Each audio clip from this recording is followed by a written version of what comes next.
भीष्म पितामह को उनके पिता ने, शांतनु ने, उन्होंने इच्छा मृत्यु का वरदान दिया था।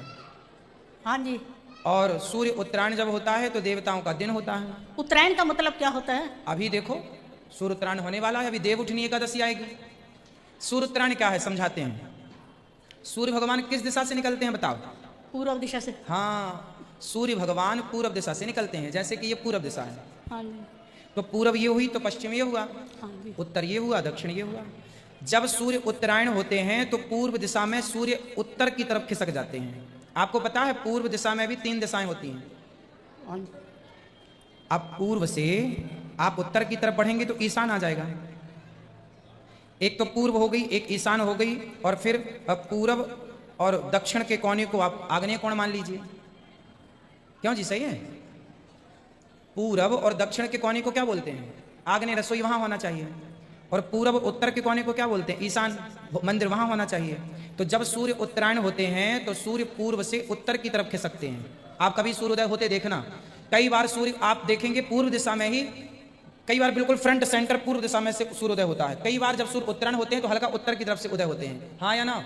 और जब सूर्य दक्षिणायन होते हैं तो सूर्य हल्का सा दक्षिण की तरफ आ रहे हैं पूर्व में। और पूर्व की 3 दिशाएं हैं ना, आग्नेय, ईशान और पूर्व। टोटल कितनी दिशाएं होती हैं? कितनी? 4 से आगे नहीं पढ़ पाए? 10 दिशाएं होती हैं। दिशाएं कितनी होती हैं? जैसे पूर्व, पूर्व, पश्चिम, उत्तर, दक्षिण, ये तो 4 दिशाएं सब जानते हैं। लेकिन इनका जो कोना है, अब पूर्व और उत्तर के बीच में सेंटर कोना पड़ रहा है, वो कोने को भी तो दिशा माना जाएगा। और एक आकाश और एक नीचे पृथ्वी, ये दिशा है, ये दिशा, ये ऊपर नीचे, ऊपर नीचे, आगे पीछे, दाएं बाएं, तो टोटल 10 दिशाएं होती हैं। कितनी दिशाएं?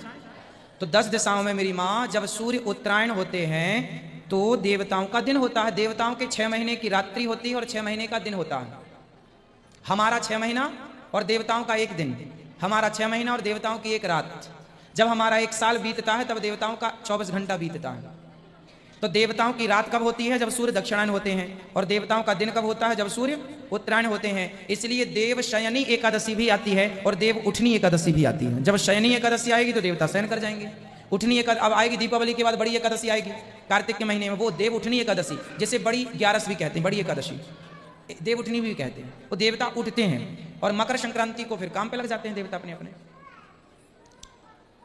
समझ में आई मेरी माँ? हाँ जी महाराज जी। और कुछ समझना? तो जब पितामह की मृत्यु का समय था ना, जब बाण मारा अर्जुन ने, तब सूर्य दक्षिणायन थे।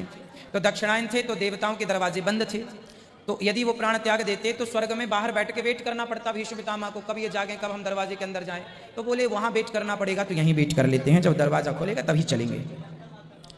इसलिए सूर्य उत्तरायण में जब होते हैं तब की मृत्यु श्रेष्ठ मानी जाती है भक्तों की। और वैसे दक्षिणायन में भी कोई भक्त मृत्यु को जाए तो कोई बात नहीं, उसे वहां थोड़ा सा वेटिंग हॉल में बैठना पड़ता है बस। हाँ जी।